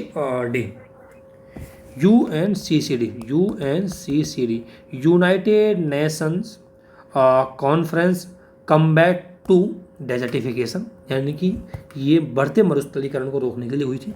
एक हुई थी UNFCCC United Nations framework on climate change, और एक हुई थी UNCBD United Nations convention on biodiversity. ये तीनों कन्वेंशनों का जो शुरुआत है इसी रियो सम्मेलन में डिसीजन लिया, इसके बाद ये सम्मेलन हुई। और UNFCCC है वो जलवायु परिवर्तन पर काम करती है, UNCBD है वो बायोडाइवर्सिटी के संरक्षण पर काम करती है, और UNCCD है वो मुख्य रूप से किस पे काम करती है? मरुस्थलीकरण को कम करने पर काम करती है। तो ये चीज़ें ली गई। और इसके बाद जब ये सम्मेलन हुआ रियो सम्मेलन, इसके बाद ग्रीन हाउस गैस को लेकर के निरंतर कई सम्मेलन हुए जलवायु परिवर्तन को लेकर के। तो अब ये सम्मेलन हुआ 1997 में, इसकी तीसरी बैठक हुई थी, है ना, जिसे COP3 भी बोलते हैं, और ये जापान में हुई थी। और जापान में जब इसको कम करने के लिए कुछ प्रोटोकॉल अपनाए गए थे तो उन्हें क्योटो प्रोटोकॉल बोला गया था। और क्योटो प्रोटोकॉल का उद्देश्य ये था कि ग्रीन हाउस गैस है उसको हम कम करेंगे, ठीक है ना। और ये बात बनी थी रियो सम्मेलन में। और दूसरी बात, रियो सम्मेलन में एक काम और हुआ था कि रियो सम्मेलन में इस बात पर सहमति बनी कि हर 20 साल में UNO इस प्रकार का एक सम्मेलन करेगा। किस प्रकार का? जो 1992 में हुआ था। तो जब 1992 हुआ, इसके बाद 20 साल बाद 2012 में, तो 2012 में एक सम्मेलन हुआ, उसे रियो 2 बोला गया था, ठीक है ना। तो ये इसमें बात हुई। लेकिन जब ये अब हम स्पेशली अगर बात करें तो जो COP है इनको देखेंगे, यूनाइटेड नेशंस जो UNFCCC है इसके अंतर्गत शामिल होने वाले लोगों को जो देश है उनको बोलते हैं COP, यानी कि कॉन्फ्रेंस ऑफ पार्टीज। तो इनकी समय समय पर विभिन्न प्रकार की बैठक होती हैं। पहली बैठक, दूसरी बैठक, तीसरी बैठक। उसी में जो COP3 हुई थी, तीसरी बैठक, वो जापान के शहर क्योटो है उसमें हुई थी, और वहाँ पर कुछ ग्रीन हाउस गैस को कम करने के लिए कुछ प्रोटोकॉल डिसाइड किए, जिसे हम क्योटो प्रोटोकॉल बोलते हैं। इसके बाद आप एक चीज़ और देखते हैं, IUCN आपने सुना होगा। ये पर्यावरण को लेकर के विभिन्न प्रकार की संस्थाएं हैं जिनकी बेसिक इन्फॉर्मेशन आपको दी जा रही है। बाकी करंट में जो हाईलाइट रहेगी वो एक सवाल वहीं से पूछे जाएंगे। IUCN क्या है? ये इंटरनेशनल यूनियन फॉर जो ये होती है, तो IUCN नाम की एक संस्था है जो मुख्य रूप से 1948 में इसको स्थापित किया गया था, जिसका फुल फॉर्म है international union for conservation of nature. यानी कि नेचर है उसके संरक्षण करने के लिए इसका क्या किया गया, इसका गठन किया गया था IUCN का 1948 में। और पर्यावरण को लेकर के सबसे प्राचीन सभ्यता मानी जाती है। पर्यवेक्षक या वन्य जीवों के संरक्षण के लिए सबसे पहली संस्था बनी है। इस संस्था के द्वारा एक रेड डेटा बुक प्रकाशित की जाती है। क्या रहेगा? रेड डेटा बुक को प्रकाशित कौन करती है? IUCN संस्था। और ये मुख्य रूप से इस रेड डेटा बुक के अंतर्गत ऐसी वनस्पति या जाति जो लुप्त हो चुकी है या लुप्त होने का खतरा है, उनके लिए मुख्य रूप से एक बुक जारी करते हैं, उसको बोलते हैं रेड डेटा बुक। इसमें अलग अलग पेज पर अलग अलग तरीके से इनकी स्थिति लिखाई जाती है। जैसे इसको भी हम देखेंगे कि इनकी श्रेणी होती है अलग अलग। एक होती है क्रिटिकल इंडेंजर, एक होती है डेंजर, एक होती है वल्नरेबल, एक होती है नियर एक्सटेंस, नियर भविष्य में खत्म होने वाली, है ना। एक होती है मुख्य रूप से खत्म हो चुकी है, जो विलुप्त हो चुकी है। इस तरीके से इन्होंने कई श्रेणियाँ मतलब डिस्ट्रीब्यूट की है। और श्रेणियाँ बांटी कैसे ज़्यादा पे कि किसी वनस्पति या किसी जीव पर जो संकट है उसकी संवेदनशीलता को देखते हुए या उस पर रिस्क को देखते हुए ये मुख्य रूप से उनको उसी सूची में रखती है और उन पर फिर उसी प्रकार से संरक्षण दिया जाता है। ठीक है ना। तो ये रेड डाटा बुक जारी कौन करती है? IUCN करती है। ठीक है ना।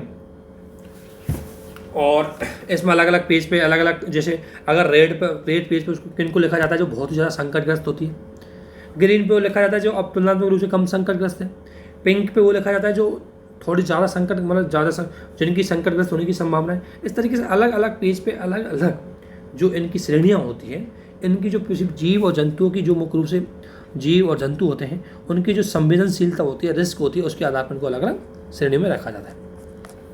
इसके बाद होता है IUCN ने मुख्य रूप से एक वर्ल्ड वाइड फंड की स्थापना की, है ना। और इसका गठन किया गया था WWF का। ये इसने इसलिए किया गया था 1961 में हुआ था ये गठन, आपको पता है। और इसके बाद इन दोनों ने मिलकर, किसने? IUCN और WWF ने 1961 के बाद एक मैसेज पार्टनरशिप पे काम किया। दोनों ने ये जो है फंड उपलब्ध करवाता है। इन दोनों ने मिलकर मुख्य रूप से एक साइट्स नाम का, साइट्स क्या है इसका मतलब है convention of international trade on species. जो इंटरनेशनल ट्रेड होता है, जो पर्यावरण की स्पेसीज होती है, फ्लोरा और फ्यूना, मतलब जीव और वनस्पतियों का जो इंटरनेशनल लेवल पर ट्रेडिंग होती है उसको कंट्रोल करने के लिए ये कन्वेंशन हुई थी। CITES बोलते हैं। और ये CITES के अंतर्गत आप अगर देखोगे तो इसके अंतर्गत मैं आपको ये बता दूँगा, ये तो थोड़ा ब्रीफ में दे रहा हूँ ये क्या होती है। ये मुख्य रूप से अंतर्राष्ट्रीय वन्य जीवों के जो व्यापार है, विशेषकर जो संकटग्रस्त जो जीव जंतु होते हैं उनके व्यापार को क्या करती है? रेगुलेट करती है। ठीक है ना। तो इसको लाया कौन था? इसको IUCN और WWF मिलकर के लाए थे। और इसी के अंतर्गत एक ट्रैफिक नाम की संस्था बनाई थी 1976 में, और जिसको कार्य सौंपा गया कि अंतर्राष्ट्रीय व्यापार की निगरानी रखेगी, कि जीव जंतु जो संकटग्रस्त हो चुके उनके अंतर्राष्ट्रीय व्यापार उसकी निगरानी रखेगी कौन? ये ट्रैफिक नाम की संस्था है। इतना ही नहीं, इन सबको हम अच्छी तरीके से और देखेंगे। करंट में सारी चीज़ें आती है, लेकिन थोड़ा ब्रीफ और बेसिक इन्फॉर्मेशन आपको पता होनी चाहिए। डायरेक्ट सवाल कई बार पूछे जाते हैं कि ट्रैफिक नाम की जो संस्था है उसका संबंध किससे? तो ये अंतर्राष्ट्रीय जो व्यापार होता है वन्य जीव जंतुओं का, उनको रेगुलेट करती है। साइट का काम भी होता है। IUCN वन्य जीवों के संरक्षण की सबसे प्राचीन वो संस्था है। WWF उनके लिए फंड प्रोवाइड करवा दिए। तो इस तरीके से काम हो जाता है। अभी इसको यहीं रहने देते हैं, फिर इसके बाद और देखते हैं बेसिक आगे। तो इसी के साथ इसको यहीं कंप्लीट करते हैं। आप सभी को बहुत बहुत धन्यवाद। Thank you.